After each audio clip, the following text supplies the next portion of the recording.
Hello students, आप लोगों को फिर से स्वागत है लिमिट्स एजुकेशन के एक न्यू से वीडियो में। तो जैसा कि आप लोग जानते ही हैं कि अभी हमारा चल रहा है डीएपी मैथ्स बुक के क्लास 8 का अंडरस्टैंडिंग क्वाड्रिलेटरल वाला चैप्टर, जिसमें कि हम पेज के हिसाब से यानी कि फर्स्ट नंबर वाले पेज से ही इस वाले चैप्टर का जो भी इंपॉर्टेंट चीजें हैं वो हम एक एक करके खत्म करते आ रहे हैं। उसी तरह से आज के इस वाले वीडियो में हम लोग क्या करने वाले हैं, एक नया सा कॉन्सेप्ट यानी कि जो कि है प्रॉपर्टीज ऑफ ए पैरेललोग्राम, उसके बारे में समझेंगे। क्योंकि इसके जस्ट प्रीवियस क्लास में हम लोगों ने डिस्कस किया था कि पैरेललोग्राम होता क्या है, ट्रापीजियम होता क्या है। ओके, तो इसीलिए आज इस वाले वीडियो में क्या करेंगे, पैरेललोग्राम के प्रॉपर्टीज के बारे में जानेंगे और इसके साथ साथ दो क्वेश्चन भी करेंगे इस प्रॉपर्टीज से।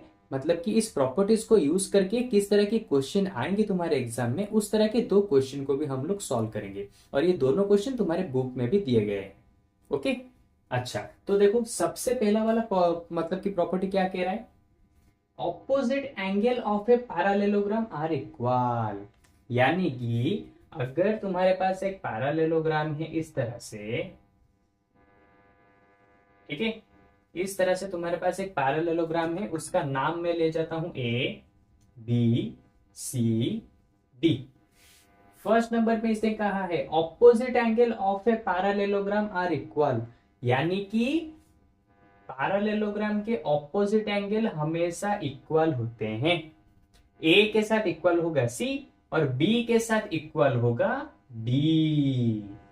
ये वाला प्रॉपर्टी ये हमें बता रहा है, ये है फर्स्ट नंबर प्रॉपर्टी, यानी कि ऑपोजिट एंगल एक दूसरे के साथ इक्वल होंगे। एंगल ए इक्वल होगा एंगल सी के साथ और एंगल बी इक्वल होगा एंगल डी के साथ। सिंपल सा प्रॉपर्टी है। उसी तरह से सेकंड में कह रहा है opposite sides of a parallelogram are equal, यानी कि अगर तुम्हारे पास एक पैरेललोग्राम है, यहां पे फिर से ड्रॉ करके दिखा देता हूं, ठीक है। यहां पे ये मान लो तुम्हारे पास पैरेललोग्राम है एबीसीडी, ठीक है। Opposite sides of a parallelogram are equal, यानी कि अगर ये पैरेललोग्राम है तो हमें पहले से पता था कि इसके ऑपोजिट साइड से पैरेलल होते हैं एक दूसरे के साथ। तो ये वाला प्रॉपर्टी क्या कह रहा है कि इसके ऑपोजिट साइड्स भी एक दूसरे के साथ इक्वल होंगे। ये वाला साइड इसके साथ इक्वल, ये वाला साइड इसके साथ इक्वल। सिंपल। अच्छा, अब देखो अब क्या कह रहा है नंबर 3 वाले प्रॉपर्टीज में, इसको मैं यहां पे लिख देता हूं, ए बी इक्वल होगा सीडी के साथ, एडी इक्वल होगा बीसी के साथ, एडी इक्वल होगा बीसी के साथ। ओके, अच्छा अब देखो नंबर 3 में क्या दिया है, diagonals of a parallelogram bisect each other. यानी कि अगर तुम्हारे पास कोई डायगोनल्स है, जैसे कि ये वाला पैरेललोग्राम, एक और बनाते हैं क्योंकि एक ही पैरेललोग्राम में सब कुछ समझाऊंगा तो तुम्हें भी कंफ्यूजन होगा, तो मैं अलग अलग बना देता हूं। देखो A B C D. Third number वाले में क्या कह रहा है, diagonals of a parallelogram bisect each other. ये तो सिंपल सी चीज है, हमें पता ही है, क्वाड्रिलेटरल में कोई भी दोनों डायगोनल्स को तुम ड्रॉ करो वो एक दूसरे को इंटरसेक्ट करेंगी ही करेंगी, यानी कि बाइसेक्ट करेंगी। बाइसेक्ट का मतलब क्या होता है, इक्वली डिवाइड करेंगी।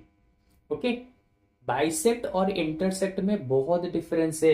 इंटरसेक्ट हम इसको भी बोल सकते हैं, ये हो गया इंटरसेक्ट, लेकिन बाइसेक्ट का मतलब क्या होता है, बाइसेक्ट का मतलब होता है इस तरफ जितना इस तरफ भी उतना, और इस तरफ जितना इस तरफ भी उतना। यानी कि दोनों लाइंस, इसका मतलब ये है कि पैरेललोग्राम के अंदर हम जो भी दो डायगोनल्स को ड्रॉ करेंगे वो दोनों के दोनों डायगोनल्स एक दूसरे के साथ इक्वल होंगे। यानी कि ये वाला पार्ट जितना होगा ये वाला पार्ट उतना, ये वाला पार्ट जितना होगा ये वाला पार्ट भी उतना ही होगा। ये जरा सा ध्यान रखो, बाइसेक्ट और इंटरसेक्ट में कितना डिफरेंस है, देख रहे हो। कभी मत समझना कि इंटरसेक्ट जो होता है बाइसेक्ट वही होता है। बाइसेक्ट का मतलब होता है इक्वल पार्ट्स में डिवाइड हो जाना, इंटरसेक्ट का मतलब होता है कि डिवाइड तो होगा लेकिन अपने अपने हिसाब से, कहीं पे बड़ा कहीं पे छोटा कहीं पे ज्यादा बड़ा, इस तरह से।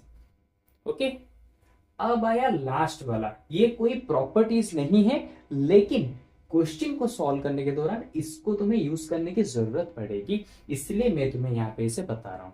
क्या बता रहा हूं, देखो अगर तुम्हारे पास एक पैरेललोग्राम है इस तरह से, ओके, इस तरह से एक पैरेललोग्राम है ए बी सी डी, तो ये वाला एंगल, ये वाला एंगल, यानी कि एंगल ए और एंगल डी दोनों मिलके हो जाएंगे, sorry, angle A plus angle D दोनों मिलके हो जाएंगे 180 डिग्री।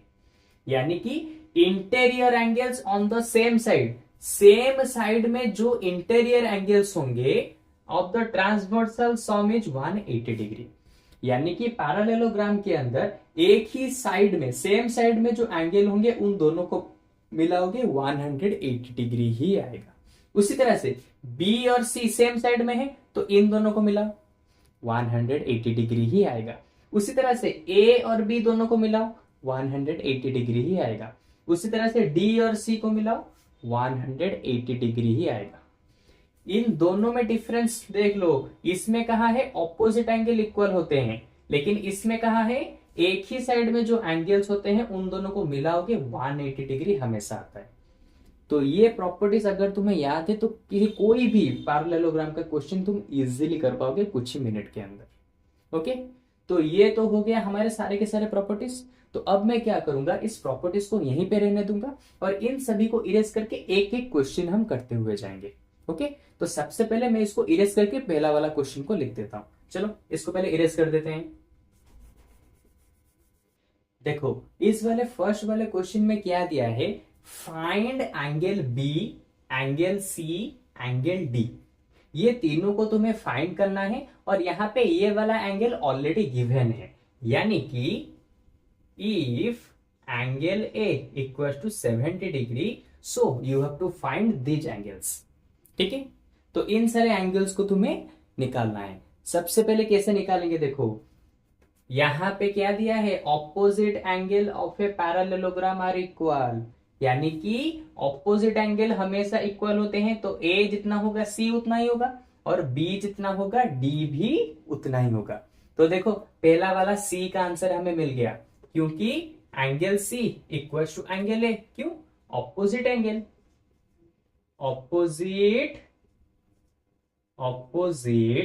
एंगल ऑफ पैरेललोग्राम, ये पैरेलल का साइन होता है इसलिए मैंने पैरेलल का साइन देके जीएम लिख दिया। इस तरह का सिंबल तुम्हारे बुक में भी यूज होता है बार बार। तो देखो angle C equal to angle A, तो एंगल सी, एंगल ए का वैल्यू कितना है 70 डिग्री। तो लो फर्स्ट वाले क्वेश्चन यहां पे मिल गया, तो एंगल सी कितना हो गया 70 डिग्री, यहां पे लिख दो 70 डिग्री हो गया। अच्छा अब देखो मैंने क्या कहा था इस वाले में, अगर देखो अगर मैं इन B या फिर D इन दोनों में से कोई एक को भी ढूंढ लेता हूं तो दूसरा वाला मुझे मिल जाएगा। क्यों, मान लो मुझे B मिल गया तो इसका मतलब B जितना है D भी उतना ही होगा ना, क्योंकि अभी मैंने बताया opposite angle of a parallelogram are equal, इसलिए अगर मुझे यहाँ पे B मिल जाता है तो मैं D को भी ढूंढ सकता हूं, यानी कि D भी मुझे मिल ही जाएगा क्योंकि B जितना होगा D उतना ही होगा। ओके, तो B को मैं ढूंढ सकता हूं, हाँ ढूंढ सकता हूं। कैसे, इसकी मदद से, interior angles on the same side of the transversal some is 180 degree, यानी कि पैरेललोग्राम के एक ही साइड में जो दोनों एंगल्स होते हैं उन दोनों का सम होता है 180 डिग्री।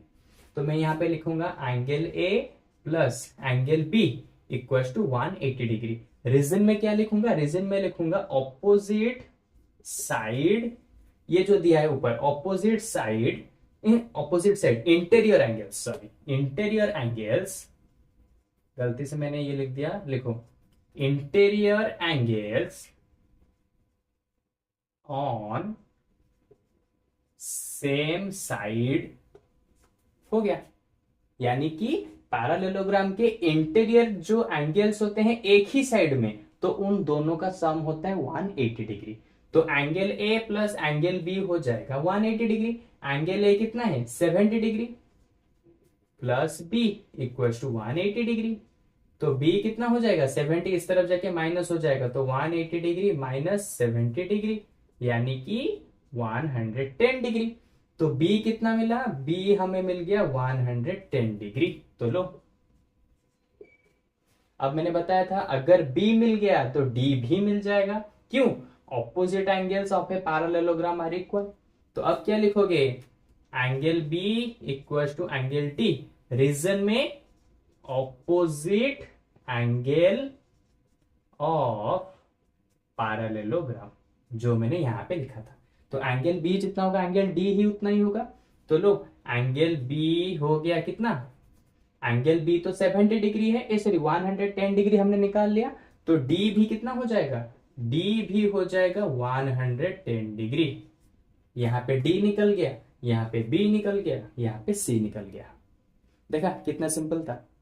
अब चलो एक और क्वेश्चन करते हैं, क्योंकि ज्यादा क्वेश्चन करने से तुम्हारे डाउट्स भी सभी क्लियर हो जाएंगे। तो सबसे पहले मैं इस क्वेश्चन को इरेज कर देता हूं। ओके, अच्छा तो देखो नंबर 2 वाले क्वेश्चन में क्या दिया है, find all angles of the parallelogram S R P Q.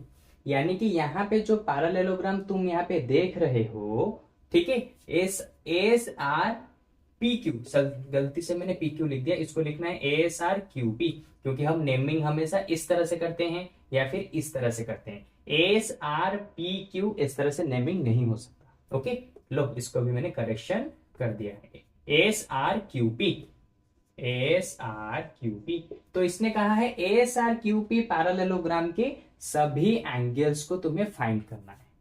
Okay, तो कैसे देखो फाइंड करेंगे, यहां पे पहले देखो गिवन क्या है, ये वाला एंगल भी पहले से गिवन है। ठीक है, तो देखो R Q T angle, R Q T angle यानी कि ये वाला एंगल, ठीक है, क्या होगा, R Q T angle plus R Q P angle equals to 180 degree, क्योंकि ये दोनों होंगे लीनियर पेयर। और इसके बारे में मैं पहले से ही बता चुका हूं। मान लो इस तरह का कोई लाइन है, उसके ऊपर कोई एंगल इस तरह से बना हुआ है, तो ये दोनों एंगल्स एक दूसरे के साथ मिलके 180 डिग्री बनाएंगे, और इन दोनों एंगल्स को कहा जाता है लीनियर पेयर। उसी तरह से सेम टू सेम देखो यहाँ पे, तो ये वाला एंगल और ये वाला एंगल दोनों मिलके बनाएंगे 180 डिग्री। तो यहाँ पे ये वाला एंगल 100 डिग्री दिया है, तो ये वाला एंगल कितना होगा, सिंपल 80 डिग्री। क्यों, क्योंकि दोनों मिलके 180 डिग्री बनाएंगे ना, तो इसका मतलब ये वाला हो जाएगा 80 डिग्री, यानी कि आर क्यू पी हो जाएगा कितना, 80 डिग्री।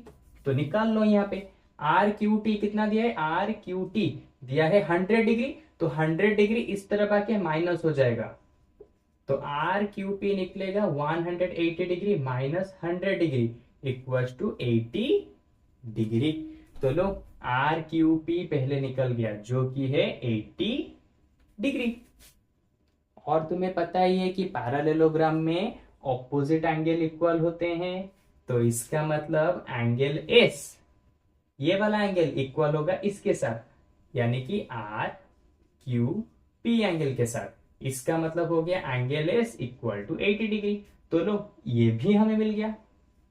अब इसके साथ में रीजन क्या लिख सकते हो, रीजन लिख सकते हो, एक काम करता हूं मैं यहाँ पे रीजन भी लिख देता हूं, तुम्हें इजी होगा जानने में। ये हो जाएगा R Q P, okay, sorry sorry sorry, ये हो जाएगा आर क्यू पी का वैल्यू कितना निकला अभी 80 डिग्री, तो एंगल एस भी हो जाएगा 80 डिग्री। तो यहाँ पे साइड में ब्रैकेट में रीजन क्या लिखोगे, ऑपोजिट एंगल ऑफ पैरेललोग्राम। हो गया, बस इतना ही लिखना है, इतना लिखोगे तो भी हो जाएगा। फिर देखो ये दोनों मिल गए, अभी क्या चाहिए, ये दोनों चाहिए। इसके पिछले वाले क्वेश्चन में भी हम इन दोनों को कैसे निकाले थे, अगर इन दोनों में से कोई एक भी तुम्हें मिल गया, अगर तुम्हें P मिल गया तो P जितना होगा R भी उतना ही होगा, अगर तुम्हें R मिल गया तो R जितना होगा P भी उतना ही होगा। ठीक है, तो इन दोनों में से कोई एक को ढूंढेंगे। कैसे ढूंढेंगे, देखो मैं यहाँ पे क्या करूंगा, मैं लेट सपोज यहाँ पे P के वैल्यू को निकालूंगा। कैसे निकालूंगा, अभी मैंने बताया था interior angles of the same side sum equals to 180 degree, यानी कि पैरेललोग्राम के अंदर सेम साइड में जो एंगल्स होंगे उन दोनों को मिलाओगे 180 डिग्री ही आएंगे। तो यहाँ पे देखो angle S plus angle P, angle S plus angle P equals to 180 degree. ठीक है, रीजन में क्या लिखोगे, इसी चीज को interior angles of the same side, इसी चीज को यहाँ पे लिख दो। ठीक है, यहाँ पे लिख देना interior angles of the same side. Okay, ये तो तुम्हें पता ही है, इजीली लिख भी सकते हो। तो एंगल एस तुम्हें दिया है 80 डिग्री, तो ये 80 डिग्री इस तरफ जाएगा, तो एंगल पी कितना बन जाएगा 180 डिग्री माइनस 80 डिग्री, यानी कि 100 डिग्री। तो लो एंगल पी भी यहां पे मिल गया कितना 100 डिग्री। और मैंने बताया था अगर एक वाला एंगल मिल गया तो दूसरा वाला भी मिल ही जाएगा। तो यहाँ पे एंगल आर बन जाएगा कितना, एंगल आर जितना होगा एंगल पी भी उतना, क्योंकि ऑपोजिट एंगल ऑफ पैरेललोग्राम, यहाँ पे लिख सकते हो ऑपोजिट एंगल ऑफ पैरेललोग्राम, लिख दिया। तो एंगल आर यहाँ पे कितना हो जाएगा, एंगल पी जितना होता है, और एंगल पी अभी हमने निकला है 100 डिग्री, तो एंगल आर भी हो जाएगा 100 डिग्री। लो इन सभी के वैल्यू को हमने निकाल दिया। तो बस इन्हीं प्रॉपर्टीज की मदद से तुम पैरेललोग्राम के किसी भी क्वेश्चन को इजीली कर सकते हो, ठीक है। और ये जो लीनियर पेयर वाला कॉन्सेप्ट है, मैं इसके इंट्रोडक्शन पार्ट में समझा चुका हूं बहुत ही अच्छे से। अगर उसे नहीं देखा तो जल्द से जाके देख लो, पार्ट 1 या फिर 2 वीडियोस में वो तुम्हें मिल जाएगा। इसी वाले चैप्टर के पार्ट 1 2 वीडियो में तुम्हें लीनियर पेयर किसे कहते हैं, एक्सटीरियर एंगल्स किसे कहते हैं, पैरेलल लाइंस कैसे, वो सब कुछ तुम्हें वहीं पे मिल जाएगा। ओके, तो चलो आज के इस वाले वीडियो में हम लोगों ने अंडरस्टैंडिंग क्वाड्रिलेटरल के प्रॉपर्टीज ऑफ द पैरेललोग्राम के जितने भी कॉन्सेप्ट थे और उससे रिलेटेड क्वेश्चन थे, तो पूरा ही हमने यहाँ पे खत्म कर दिया। ओके, सो होपफुली तुम्हें ये बहुत ही अच्छे से समझ आया होगा। लेकिन अगर फिर भी तुम्हें इसके ऊपर कुछ भी डाउट है और तुम मेरे साथ डायरेक्टली बात करके लाइव क्लासेस के दौरान तुम अपने डाउट्स को क्लियर करना चाहते हो, तो सिंपली हमारे वेबसाइट में जाके वहां पे हमारे फ्री लाइव क्लासेस को ज्वाइन कर लो।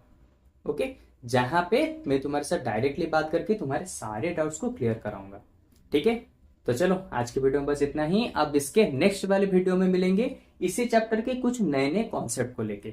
Okay, bye bye.